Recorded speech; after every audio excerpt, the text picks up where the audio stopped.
شکریہ پاکستان، شکریہ وزیر اعظم شہباز شریف، شکریہ فیلڈ مارشل سید عاصم منیر۔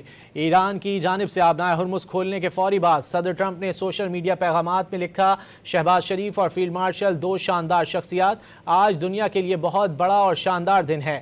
امریکی صدر نے بہادری سے امریکہ کی مدد کرنے پر شکریہ سعودی عرب، شکریہ قطر اور شکریہ متحدہ عرب امارات بھی لکھا۔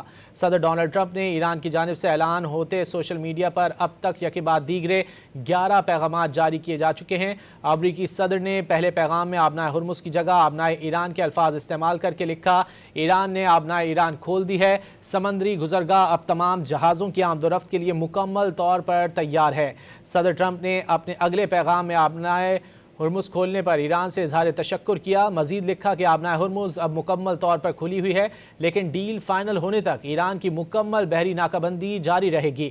ڈیل پر 100% عمل بہت جلد مکمل ہونا چاہیے، کیونکہ ایران سے بیشتر نکات پر بات چیت مکمل کی جا چکی۔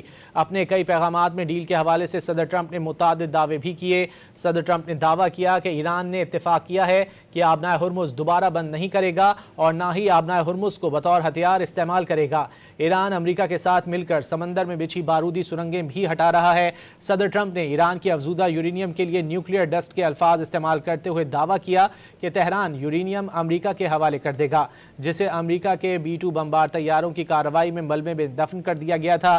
ڈیل کے بدلے امریکہ ایران کو کسی بھی شکل میں ادائیگی نہیں کرے گا۔ اپنے حالیہ پیغامات کے آخر میں صدر ٹرمپ نے امریکی میڈیا کو تنقید کا نشانہ بنایا، نیو یارک ٹائمز کو ناکام، CNN کو فیک نیوز کے الفاظ سے مخاطب کرتے ہوئے طنز کیا کہ انہیں نہیں پتا کہ کرنا کیا ہے۔ یہ میڈیا ایران جنگ کے حوالے سے ڈونلڈ ٹرمپ پر تنقید کی وجہ تلاش کرنے میں مصروف رہا، لیکن ناکام ہو گیا۔ میڈیا صحیح وقت پر یہ کہتا کیوں نہیں کہ ویل ڈن مسٹر پریزیڈنٹ؟ صدر ٹرمپ نے مشورہ دیا کہ امریکی media well done Mister President Trump کہہ کر اپنی ساکھ دوبارہ بحال کر سکتا ہے۔